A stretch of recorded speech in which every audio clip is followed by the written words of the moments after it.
Мої вітання, привітання вам. Запрошую прогулятися знов в моєму саду під Києвом. Я Світлана, а розповім сьогодні про свої рододендрони, про догляд за ними якраз зараз, навесні, і про сорт Розоум Elegans. Это один из самых неприхотливых, самых красивых лавандово-розовых рододендронов.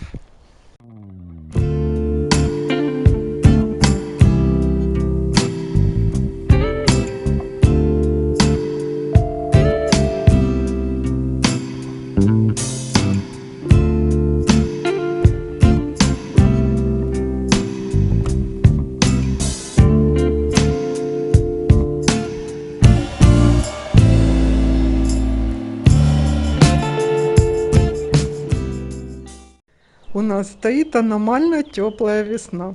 И сегодня, 10 апреля, одновременно собираются цвести и спирея, и магнолия, и вишни, и персики. Все зацвело намного раньше, чем обычно. А я расскажу про свои рододендроны, что именно сейчас вам надо сделать, не пропустить.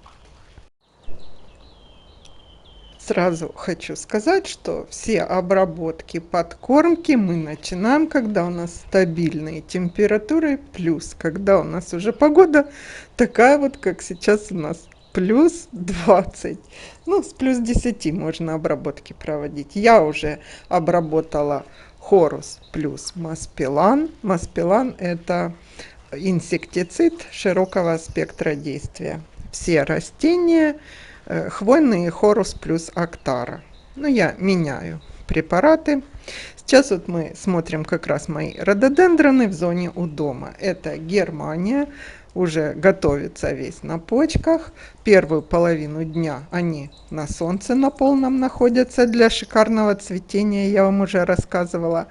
А потом на них падает тень от забора. Вот видно, тень уже надвигается. Где-то с часу дня, как солнышко выше становится, он их закрывает. А вот это именно мой Розоум Элеганс. Вот эта веточка очень подходящая для размножения. Как размножить рододендроны, я вам целое видео снимала. У меня получилось 2 ветки. Наклонить, укоренить отводками. У всех рододендронов стволы со временем оголяются, как и у деревьев. Осенью происходит листопад. Чтобы вы не боялись, засыхают. Вот у Розоум Elegans у него это очень явно видно, листопад. Но он, этот рододендрон, высокий, быстро растущий. У него кожистые листики. А вот это я вам показала вредитель. Самый большой вредитель рододендронов – долгоносик. Именно от него надо не опоздать и обработать каким-то инсектицидом, препаратом листья, потому что не успейте оглянуться. У меня вот это второй металлика, по-моему, рододендрон, темно-фиолетовый. Он быстрее повредился. Раз-раз, не заметила света, уже дырочки, как протыканные по всему рододендрону. Очень их почему-то любит этот долгоносик. Не опоздайте. Значит, акарициды используем чуть позже, когда уже, ну, я где-то дня через 4 уже буду, у нас такая температура стоит, что надо уже и акарициды от клеща. Это готовится к цветению Silver Lady моя, красавица. А вот хотела вам еще показать, магнолия зацветает, но я сниму отдельное видео цветения магнолии. Все сразу, представляете, все сразу в саду надо делать. И из-за этого, конечно, рук не хватает. Здоровье рододендронов вы увидите по такому признаку, что листва ярко-зеленая, темная, даже у некоторых сортов больше, у некоторых меньше. множество почек цветочных. Часто задают вопрос, почему не цветет рододендрон. Потому что или посажен неправильно, или сильно уплотненная нерыхлая почва. У рододендронов мочковатая, прямо как мочалка. Корешки очень тонкие, и в сильно плотную почву ему там не пробраться своими корешками. Он как бы замирает и цветочные почки не закладывает. Ну, а вот это съемка май 2023 года. Вот такое цветение именно в этой зоне сада. Металлика не сильно обильно цветет. Это такой темный сорт, я про него отдельно расскажу. Еще хотела акцентировать, что рододендроны год через год цветут. Один год сильно-сильно, а второй год меньше. Я первое время об этом не знала и думала, что что-то по уходу я неправильно делаю, что мало цветочных почек заложилось. Ну, а сейчас все уже поняла. Сразу хочу сказать, что рододендроны почти все в ширину растут быстрее, чем в высоту. Кусты, как зонтик, более раскидистые. Вверх сантиметров 15-10, смотря сколько. Вообще рододендрон розовым элеганс, он считается одним из самых популярных рододендронов и самых неприхотливых.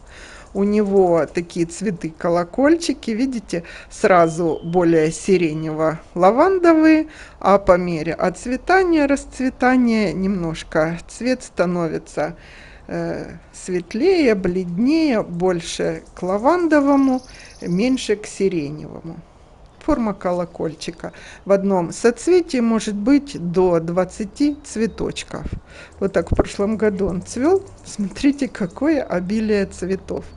А я вам показывала сегодня, в сад выходила, там 10-2 всего цветочных почек. То есть в этом году он у меня немножко будет отдыхать. Очень любят рододендроны, пчелы, шмели, постоянно гудят, жужжат. Этот рододендрон растет быстрее, наверное, всех и укореняется быстрее всех, поэтому я именно на нем эксперимент свой сделала. Отводками присыпала землей, камешком положила и укоренились. Но в этом году я еще 3 сорта свои веточки повыбирала, другие сорта уже. И сразу опыт у меня уже как бы появился. И сразу при посадке эти нижние веточки наклонила. Надо сказать, что рододендроны очень любят дождевание. Вот сейчас, когда у нас такая жаркая погода, я уже вечером, 27 сегодня у нас, вечером вчера дождевание по листу прямо делала. Проложенный капельный полив, и сегодня днем я уже на 3 часа в этой зоне включала. Тут как раз после дождя. Кстати, рододендроны отлично цветы держат дождь. Даже и не сомневайтесь, что могут цветение дождевые капли испортить. Лист у розовым элеганс такой темно-зеленый, но немножко длинный, если сравнивать с другими сортами. Такой кожистый, глянцевый. В этом году хочу попробовать их не полностью на зиму закрывать агроволокном, а одну стенку оставить открытой. Значит, про место я вам сказала, какое выбирать.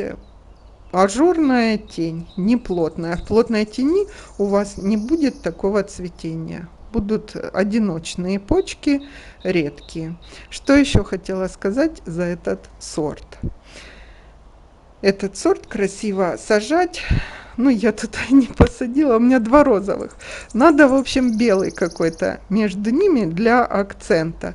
Потому что если все в розовых тонах, оно сливается, переливается, и именно красоту одного конкретного куста не увидеть. У меня там уже места нету, не знаю. Подсадить какой-то, может быть, карликовый, небольшой, светлый рододендрон. Краб у розовым элеганс такой бежево-коричневатый. И как бусинки на тычинках, смотрите, такие белые с темным, как бусинки. Это не капельки, это тычинки у него такие. И вот такое обильное большое цветение. Сам цветок довольно небольшой, 8 сантиметров, но их очень много. По краю немножко гофрированный, но не сильно цветок. Вот, допустим, если сравнивать с Германией, там прямо бахрома.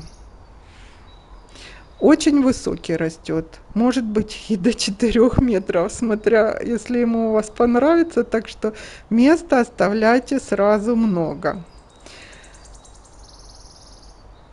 Раскидистый красивый куст, его можно формировать не точно розовым элеганс, вообще все рододендроны можно формировать, то есть даже штамп из него можно сделать. Единственное, что они медленно растут, понимаете, нам сам куст долго ждать, чтобы красивенный зонт на одной ножке получился. Можно, как мы пион древовидный стягивали, и несколько стволов вверх вести. Можно один оставлять, смотря какой саженец вы приобретете. Еще хотела сказать, если вы только начинаете знакомство с рододендронами, предлагаю именно с этого сорта розовым элеганс. Неприхотливый относительно других. Вот у меня металлика, постоянно с ним какие-то то листья скинул, то долгоносик. Его больше всего темный рододендрон. Вот у меня новые высажены. Один хлорозит, я уже 2 недели с ним воюю, договариваюсь, вроде там все улучшается. С розовым элеганс никаких проблем. И он относительно быстро растет. Будет виден габитус куста быстрее. Вы увидите, что ваш уход находит отдачу. Рододендрон вам ответит. Цветочные почки у рододендронов закладываются в июле-августе. Поэтому именно в этот период не забывайте постоянно поливать, замульчировать сверху корневую шейку, все там вокруг корневую систему. Ну и удобрения мы даем перед цветением плантафол 10-54-10, а после цветения, когда уже удалим отцвевшие вот эти засохшие цветочные, тогда начинаем стимулировать с большим количеством азота, чтобы новые приросты у нас повыше, побольше были, новые листики.